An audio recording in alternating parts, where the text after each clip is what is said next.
Dean, a troubled student, awakens an ancient secret hidden in the school.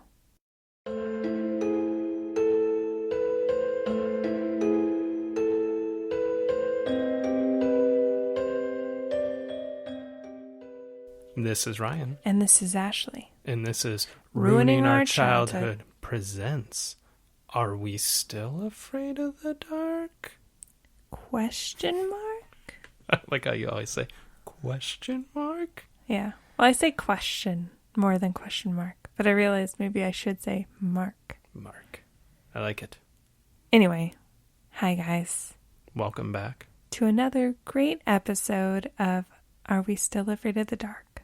Where we rewatch the 1990s classic, Are You Afraid of the Dark? That's true. And we're already on episode 9. Look at us go. We're already hitting almost more episodes than we did at the first season. Yeah. AKA the trial run, I would say, of this podcast. We're going strong. Yeah. We're okay. We're doing fine. We're doing great. Do I sound convincing? No, we're having fun with it. This week we are doing episode 9, like I said just now, of The Tale of the Sorcerer's Apprentice. It originally aired on October 10th, 1992 in the U.S. Almost 28 years ago to the day. Yeah. Yeah. Very true. Very close. I thought I'd add in the air dates. I don't know why. I think it's a good idea. Yeah. Thank you. Yeah, we always give release dates on the other one. That's true. You know? That's very true. Yeah. On the other one. On the other podcast, Ruining Our Childhood. Yeah. That's our other podcast, guys. Go check it out. I'm pretty sure most of you know that. Yeah. But for the one random person that's listening to our podcast right now, they're going, you guys have another podcast? Like, what? These delightful sons of bitches have 2 podcasts? I can hear them talk even more? What? And they have a Ruiners Club that I can join? That's true. Where I get bonus-odes? Where we do bonus-odes of our favorite movies and our favorite TV shows from our childhood. And I'll get one of those next week? That's very, very true, Ryan. Oh my lord. I probably should go to ruiningourchildhood.com right now and join. This is a very impromptu infomercial we're doing for the Ruiners Club. We just need to get Ron Popeil to do the advertisements for us. But wait, there's more. Do you want to announce what next week's bonus-ode is going to be? Yes, next week's bonus-ode, it's going to be one of the TV show once again. It will be the 1990s classic, Boy Meets World. Oh yeah, we couldn't avoid doing Boy Meets World. It's one of our favorite shows. Absolutely. So I'm very excited for this one. Yeah. We will be recording that soon. Yeah. And it'll be out next Friday. That's true. So anyway, back to The Tale of the Sorcerer's Apprentice. Do you want to hit us with our first category? Yes, our first category is called Well, Hello There. Well, hello there. Where we talk about any famous or recognizable actors that we didn't know were in the episode. There's people. There was definitely human beings. Yeah. And I said human. Human. You turned into Sylvester. You're like, succotash. I was human. I was making it more sound like, it sounded like I was trying to say cumin, yes. But in, Spanish accent, I guess. No. I was trying to say human beings. There's human beings. That may or may not still act. Yes. The first one is Dean, is the character's name. He's played by Matthew McKay. Usually in this category, we are like, you may know him from this and this and this. And his IMDb, I have no clue half the stuff. Yeah. I've never seen it. But I did see he works as miscellaneous crew for a couple of films that I did recognize, like Harry Potter and the Sorcerer's Stone and 2019's Little Women. Ooh. So. Very nice. Yeah. I do like that a lot of the people, we might not have heard of them, but it's nice to see that a lot of them are still working in film or in television. Like you said, he did the most recent Little Women was a huge movie. Especially for child actors, I know it's a hard business. Definitely. So it is nice to see that people are still working in various parts of the film industry. Yeah, because we've had people that work on soundtracks and stuff like that. They might not be acting still, but they're still doing something that they love, I hope. Yeah. My first one, the actress's name was Stacy Smith. She plays Alex, who's Dean's best friend in the episode.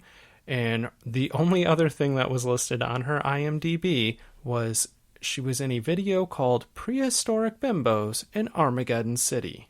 Okay. Yeah. I don't know what that is. I don't know what that is. I don't know if it was a music video or what this pertained. That's interesting. Yeah. Because also, go figure, we've never heard of this. Yeah, for sure. Yeah. I mean, there was a couple of other characters in this story. There was Miss Crenshaw, who is their science teacher, and then Dr. Oliver, who was the doctor that's visiting and doing a presentation with all these artifacts. And she's played by Emma Stevens. I didn't really notice anything on her IMDb that sounded familiar. Mrs. Crenshaw, I did notice, was in the movie Get Smart with Steve Carell and Anne Hathaway, and was in the movie I'm Not There, the Bob Dylan biopic. So she's been in like a couple legit movies. And that's Jane Gilchrist? Yes. Okay. No true gems in this episode, if you will. Another character is Goth. He's played by Stephen R. Hart, and he's been in a bunch of stuff. I think he's probably been in the most things out of this whole cast, including he's been in the Mortal Instruments City of Bones, the film, the 2013 film with know who's in that? Emmy Rossum? No, Lily Collins. But you know who plays her best friend? Who? Robert Sheenan from Umbrella Academy and Misfits. Oh, okay. You were dancing over here. I love Robert. I love him. He's pretty delightful. I love him in Umbrella Academy, and I always loved him on Misfits because he's an asshole. But yeah, he's pretty amazing as Klaus. Yeah. The only thing he's missing in Umbrella Academy is his actual true accent. That's the only thing that's missing from that character. And he was also in Resident Evil Apocalypse and Oz the Great and Powerful. Okay. So he does stuff. Yeah, definitely been in some, again, legit movies. Yeah. That was pretty much it. There's like some kids. Obviously, it's set in a high school, so there's a bunch of kids running around, but those were the characters that had names. And lines, for the most part. That's very true. I was going to say, a lot of them are just hanging out in the background. Yeah. So should we move on to our next category? Yes. The next category is called Let's Get Digging, where we talk about the plot and the plot holes, and we name our funniest and cringiest parts of the episode. This was a Betty Ann story. Again, I'm pretty sure last week's was Betty Ann as well. Eric wasn't as pretentious. Yeah, this time. But what did you think about the plot of the story? I think it was an interesting plot because I like the use of artifacts. Yeah. And we mentioned Dr. Oliver. She was kind of an Indiana Jones type. Some might even say an archaeologist. Yes. So I liked that aspect of the plot, but I just thought it was a little confusing at times. Mainly, why is Dean trying to bring back Goth? Not bring him back, but like resurrect him. Resurrect him. He's basically like Goth is like Voldemort, and I'm just using some Harry Potter references because why not? And Dean is like Peter Pettigrew, just pulling the strings, trying to get him to come back for I like that nefarious reasons. Yeah, I guess. I don't know. I like that analogy. They don't really ever explain it what the end game is for him, and spoiler alert, Dr. Oliver, who ends up being the one that is pulling the real strings. She's pulling the strings. Yeah. You just think like this kid just happens upon this artifact, Yeah. that is going to bring back. But then also like the fact he needed mercuric acid. Mercuric acid in a plant, belladonna plant. He needed the leaves to create this nightshade, I believe is what they call it. I'm pretty sure he called it the cauldron of mystic vapors. Thank you. The cauldron of mystic vapors to bring this person, Voldemort, if you will, back. Goth. Resurrect him. What's his name? I guess we can go into our plot holes. My first thing is Dr. Oliver comes into the high school. It has a bunch of artifacts, and she's giving a presentation. And then Dean becomes quite obsessed with the staff that looks like Jafar's staff. Correct. From Aladdin. Yes. It's a cobra. It's gold. It has a mouth open. Yeah. So he goes back in the classroom and he starts touching it. And she's like, cool, yeah, touch it. And I'm like, this is a priceless artifact. Yeah. You shouldn't be allowed to touch any of these things. I would have been the kid going, I'm not touching any of things because I'm like, I'll break it. Yes. I'll drop it. Right. So that was my first plot hole. Without the knowledge that she wants him to touch it and wants him to be the driving force to bring back Goth, Yeah. You don't know that right now. No. My thing is I'm a little confused as to why he's doing it. Other than he becomes entranced, like the staff. Yeah, he's like hypnotized. Yeah, it kind of hypnotizes him.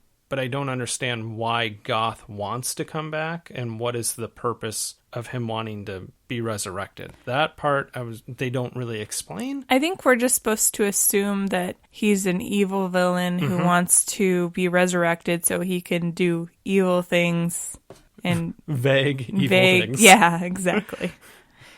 I guess another part of this, and it's, again, because I didn't remember this episode, and, I mean, I could have assumed that Dr. Oliver was the young girl in the beginning who had hid the gem in the school, because why would they show that in the first place? Because at the beginning of the story, it's like 1966, and this girl's running away from security, and she has a snake tattoo on her arm. Very much like the Dark Mark. Yes, bringing it back. Yeah. As much as I don't want to talk about Harry Potter. I know. J.K. Rowling's a bitch. She's a biatch. I'm saying it. I'm saying it now. Anyway. The books can stay. She can go. Yeah. Quote John Oliver. Yeah, exactly. But where was I going with this? Oh, so I didn't know Dr. Oliver. I mean, I guess we can assume that Dr. Oliver has nothing to do with this. But she left the school without that priceless artifact, the staff. Yeah. And I'm like, that's a little questionable. Yeah. You would go like, I need to find this. Yeah. Or I could lose my job. I'm going to get fired. Yeah, exactly. What was your next plot hole? My next plot hole is, so Dean has brought the mystic vapors out of the cauldron, and now Goth is back. He's been resurrected. They're in a swimming pool. Cool. Dean, for no reason, all of a sudden is no longer under Goth's trance, and he's telling Alex how to defeat Goth.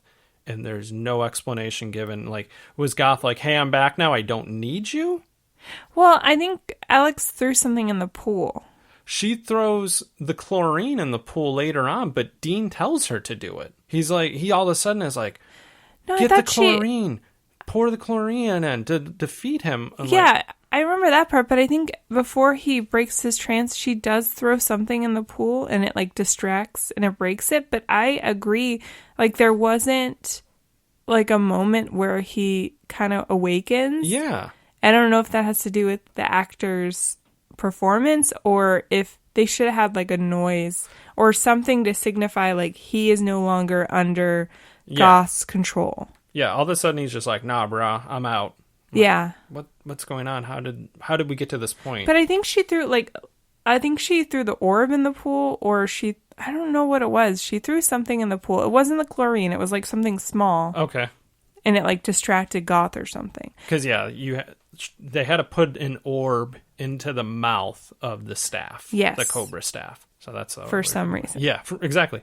And that's what like caused him to be able to talk to Goth. Yeah. Because there was that scene in the beginning where he puts it into the staff. He finds the orb in the school, puts it in the Cobra's mouth, and then the mirage of Goth appears. Yes. And we're going to talk about that. But I definitely agree that was a plot hole of mine too. There wasn't a good transition to show that Dean had no longer been, hypnotized. Yes.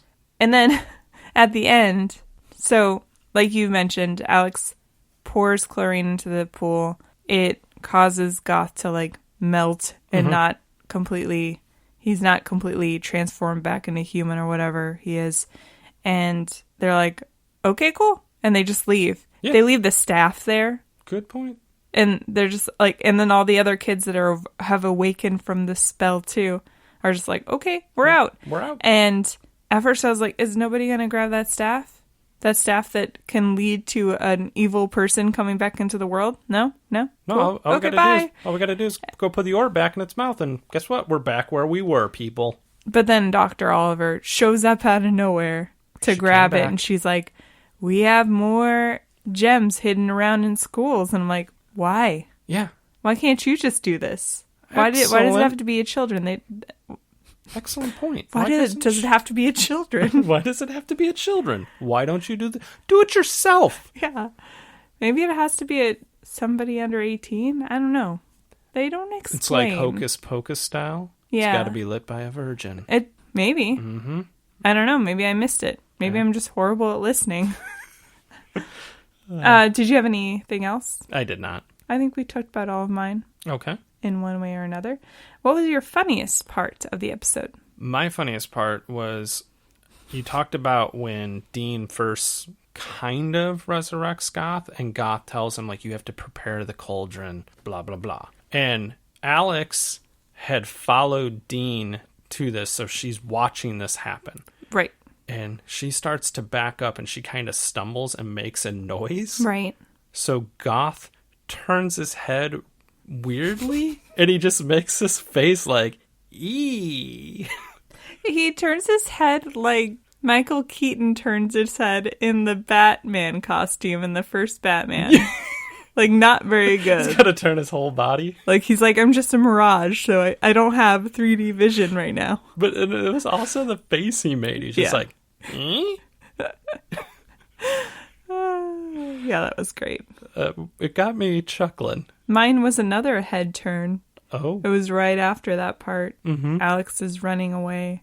And I think they're like in the auditorium. Yes. And Alex is sitting there waiting for her. And he does this dramatic head turn. He goes, hello, Alex. Because he says A words weird. Yeah. The actor. Yeah, he was pretty bad. And it was amazing. It was very dramatic. Very dramatic. I was waiting for him to slow clap. Welcome. What was your cringiest part? Right after that, Alex is running, and she's looking for Dr. Oliver, and she's like yelling for Dr. Oliver. She doesn't know that she's left. Mm-hmm. And they run into their chemistry teacher, Mrs. Crenshaw, who is also under the trance. I assume because there's a small part where she's giving a test, mm-hmm. and Dean, who is now transformed into Steve Jobs with his black turtlenecks. He's gothic. He immediately walks over to her, and he's like, I'm done with the test. And she's like, you haven't even filled it out. And then he like hypnotizes her. So he can, I guess, hypnotize people too. Yeah. So when she comes across Mrs. Crenshaw, she's hypnotized and under the trance. She decides her best course of action when Alex is like, things are getting weird. We need to get help. We need to call police, whatever. She just looks at Alex and she's like, join us. And then like opens her eyes really big. I'm like, you understand that you're not the staff, right? You can't just entrance this girl by looking at her. Maybe she's supposed to be able to, but maybe I realize now that Goth and Dean are probably like, maybe we shouldn't have sent the teacher to try to hypnotize and recruit other people to our weird cult. Yeah, leave the recruitment to me. Yeah. Not our chemistry teacher. Yeah. What was your cringiest part? Mine was actually, I realized that it was when Goth was laughing and not able to turn his head, but somehow saw Alex spying on him and Dean, because it was pretty hilarious, and it probably wasn't supposed to be. No, it is not supposed to be funny. Did you have anything else you wanted to talk about?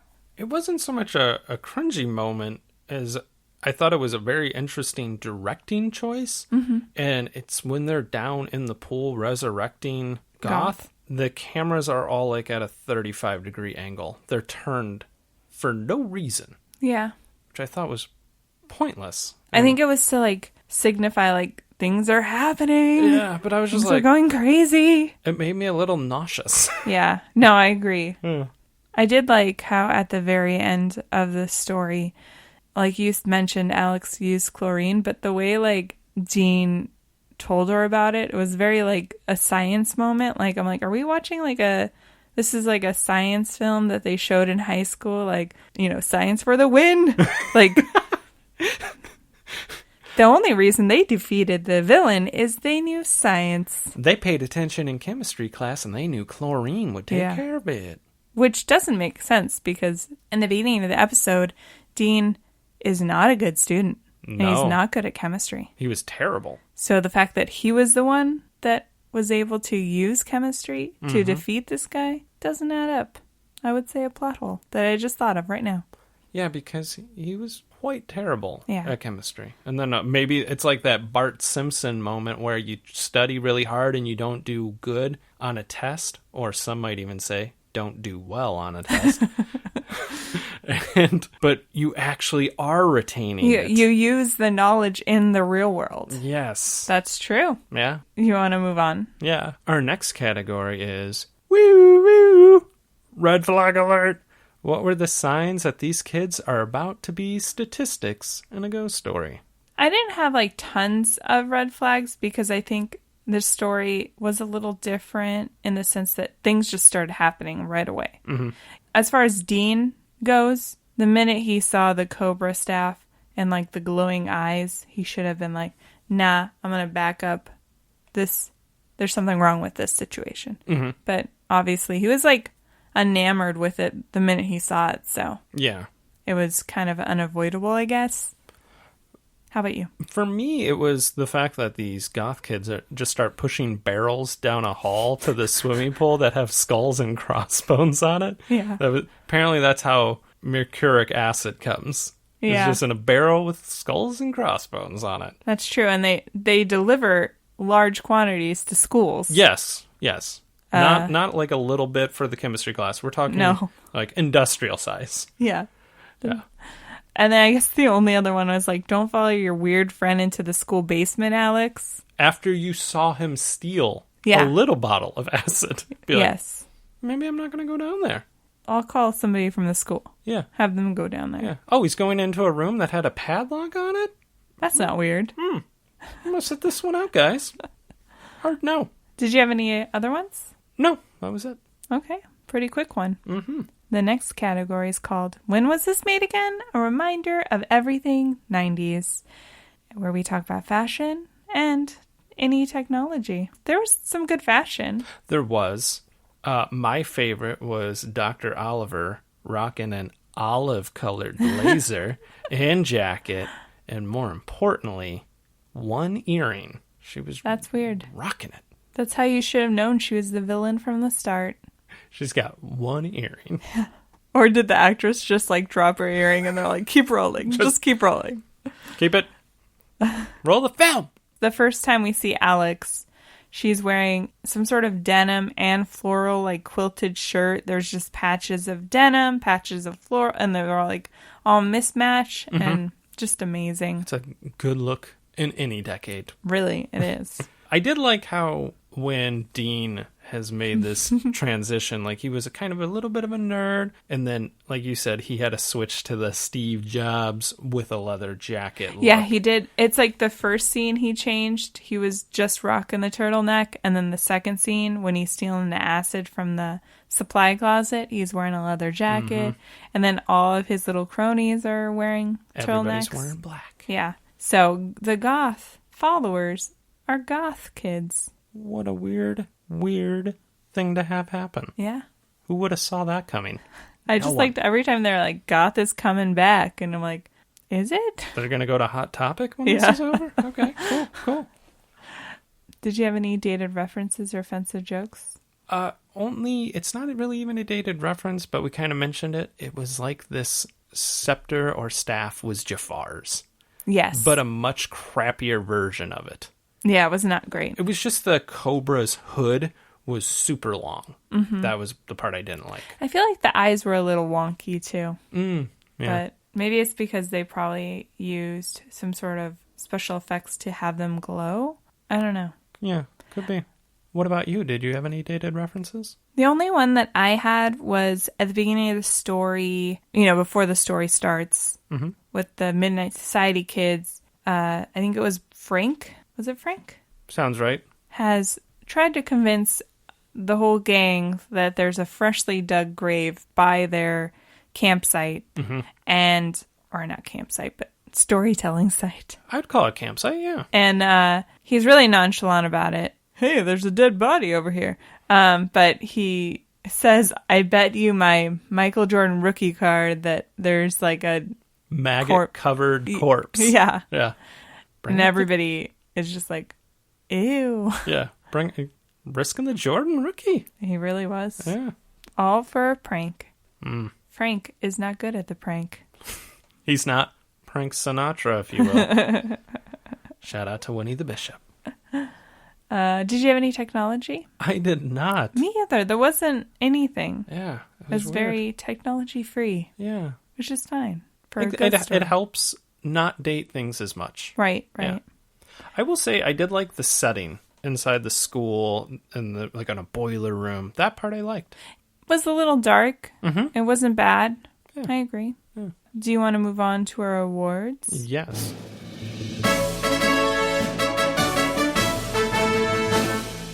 As always, here on Ruining Our Childhood presents Are We Still Afraid of the Dark?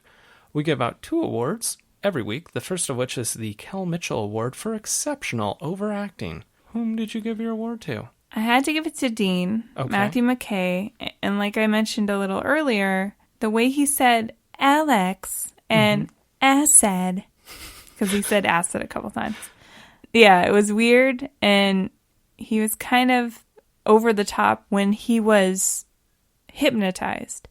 In the first scene, when it's just like, here's a normal teenager, he was perfectly fine. Mm-hmm. But yeah, it was just when he became a cult leader or a cult apprentice, if you will, using the wordage of the episode, the overacting started. Okay, Ashley. Ashley, okay. Who did you give yours to? I gave it to Stephen Hart as the sorcerer or goth.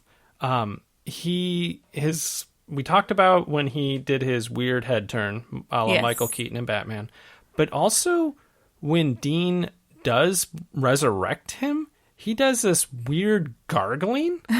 He's like, it's terrible. Just everything that occurred in the swimming pool, his acting, he couldn't even seem to walk correctly. It was just hey, maybe it's a new body, you know? It could be.